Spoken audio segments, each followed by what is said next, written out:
세계 여성암 발병률 1위. 여성이라면 그 누구도 안전할 수 없는 질병 유방암. 우리나라의 경우 그 증가율 역시 세계 1위라는데 다행히 조기 발견하면 생존율이 높은 암. 자가 진단으로 발견 가능한 유일한 암이기도 합니다. 오늘은 위험하지만 대처 가능한 질병 유방암의 모든 것을 알아봅니다.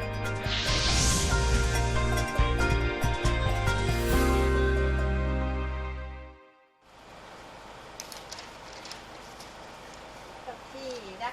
하나, 둘, 요즘 셋. 손자 재롱 보는 재미에 하루하루가 행복하다는 조세카 씨. 힙을 흔들. 하지만 5년 전으로 돌아가면 이런 평범한 일상은 그녀에게 사치였습니다. 이렇게 해봐. 때를 이렇게 미는데 팔을 이렇게 밀 때는 몰랐는데 팔을 이렇게 제끼고 이렇게 미니까 여기 메추리알 마냥 딱 잡히는 거예요. 놀래가지고 그냥 집으로 뛰어왔지 뭐고 하다 말고. 병원을 찾았을 땐 이미 가슴에 2cm가 넘는 종양이 자라고 있었습니다. 유방암 3기. 암세포는 이미 겨드랑이 전체로 전이된 상태였죠.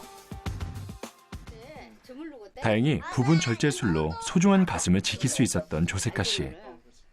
하지만 수술 후 2년간 항암 치료를 하며 온몸에 부작용이 찾아왔습니다. 독한 항암제와 33번의 방사선 치료로 머리카락은 모두 빠지고 목 디스크와 퇴행성 관절염을 얻게 됐는데요.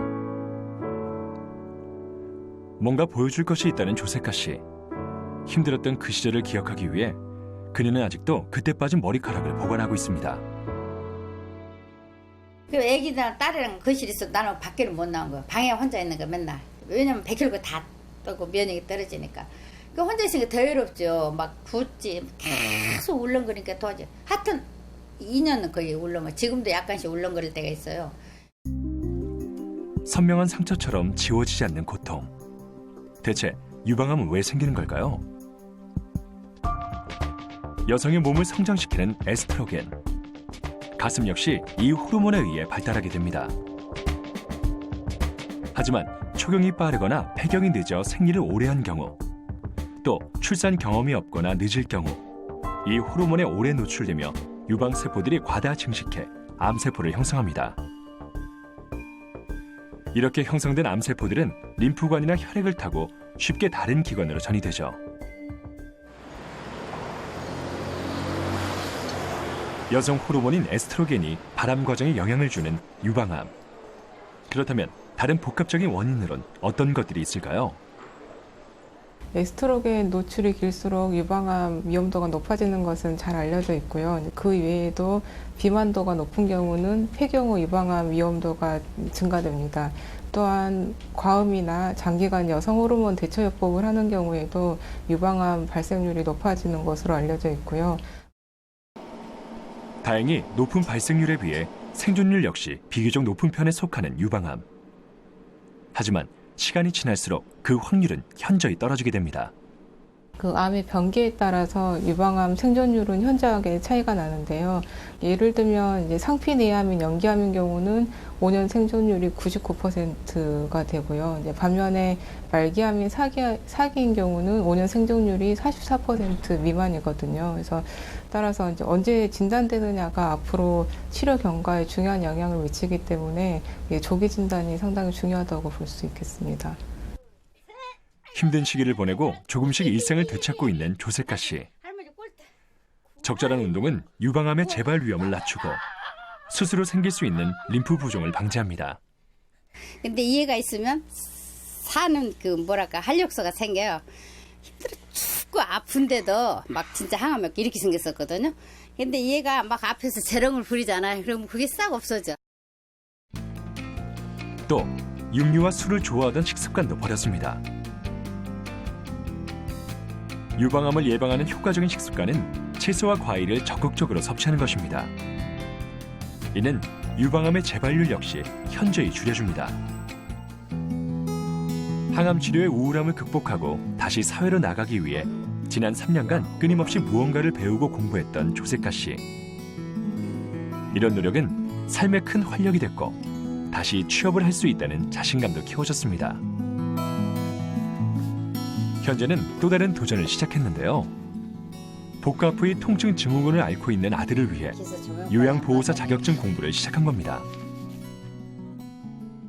이거는 우리 아들이 아프니까 나도 아프지만 아들이 아프니까 가족도 된다더라고 이걸 배워놓으면은. 그래서 이걸 이제 배웠고 또 돈도 벌기 위해서도 배웠고 이제 심한 일은 못하지만 간단한 건 제가 같은 거 해볼까 하고.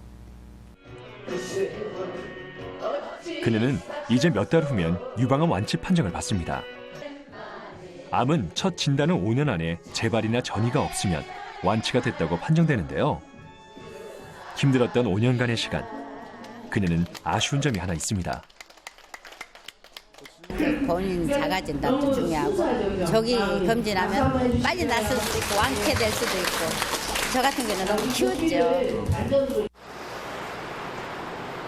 또 다른 사례자를 만나러 간 곳. 처음으로 유방암 검진에 도전한 54세 윤은미 씨입니다. 검사의 중요성은 잘 알고 있지만 바쁘다는 핑계로 병을 키운 것은 아닌지 두려운 마음이 앞서 아직까지 한 번도 유방암 검진을 받은 적이 없습니다. 처음 해보는 거라 좀 떨리기도 하고 불안하기도 하죠. 그럼 그동안은 왜 검사 한 번도 안 받아보셨어요? 걱정은 되지만 쉽게 잘 안 하시더라고요. 본격적인 검사가 시작됐습니다. 유방 초음파의 경우 우리나라 여성처럼 유방 조직의 밀도가 높아 종양을 관찰하기 어려울 때 유용하게 사용됩니다. 또 방사선 노출의 위험성이 없기 때문에 30세 미만의 젊은 여성과 임신 또는 수유 중인 여성에게 적합한 검사법입니다. 40세 이상 여성의 경우 1년에서 2년 간격으로 유방 촬영술을 진행하는 것이 좋습니다.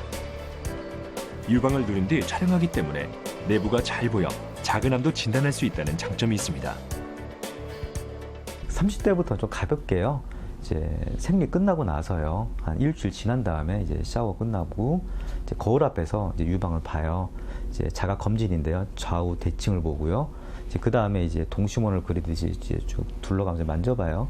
물론 이제 전문가가 의사가 아니기 때문에 예민하게 결절이 뭐 있나 없나 그걸 확인할 수는 없지만 이제 매달 하다 보면요. 아, 이번 달은 좀 딴 때랑 뭐가 다르다. 이제 그런 게 느껴질 수도 있어요. 이제 그때는 이제 빨리 이제 병원 오셔가지고 이제 초음파 간단하게 보시면 이제 뭔가 이상이 있나 없나 뭐가 생겼나 그런 걸 정확하게 볼 수가 있습니다. 처음 유방암 검진을 받은 윤은미 씨. 과연 그 결과는 어떻게 나왔을까요? 유방에 이제 처음 이제 왼쪽은 별게 없는데요. 오른쪽에요. 한 5mm, 아니 4.5mm짜리 조그만한 결절이 있어요. 근데 모양 봤을 때는 어떤 나쁜 건 아니고요. 그냥 섬유 선종, 그러니까 양성, 이제 나쁘지 않은 결절이에요. 요거는 지금 당장 뭐 할 거 그런 건 아니고요. 그냥 1년에 한 번씩 이제 계속 초음파 추적 관찰하시면 됩니다. 암이라든지 나쁜 거 아니니고요. 한 1년에 한 번씩 그렇게 추적 관찰만 하시면 돼요. 아니, 무슨 이상이 있을 줄 알았는데 검사를 해보니까는 아무런 이상 없어갖고 다행이에요. 또 안심도 되고요. 조기 검진이 무엇보다 중요한 유방암. 그렇다면 만약 이상이 발견됐을 경우 최근 주목받는 치료법에는 어떤 것들이 있을까요? 간혹 이제 유방을 갖다가 이제 꼭 보존해야 될 이유가 있을 때 그럴 때는 이제 수술 말고 흉터 없이 유방 보존하면서 이렇게 암을 죽이는 방법이 있고요. 그 다음에 이제 어떤 항암 치료를 못한 환자분들이 있어요. 전신 항암을. 이제 그런 경우 이제 좀 대안적으로 이제 동맥항암 치료로 이렇게 암을 갖다 좀 컨트롤할 수가 있습니다. 이런 경우 꼭 조기 진단이 필요합니다. 유방암 가족력이 있는 경우, 혈액 검사 결과 유방암 관련 유전자 변이가 있는 여성, 모유 수유를 하지 않은 여성, 폐경 후 비만이 온 여성. 조기 검진을 받은 환자의 생존율은 무려 95%가 넘는 유방암. 유방암 조기 검진 권고안에 따르면 30세 이후는 매월 유방 자가 검진을, 35세 이후는 2년 간격으로 의사의 임상 진찰을 추가하고 40세 이후에는 1년에서 2년 간격으로 유방 촬영을 할 것을 권하고 있습니다.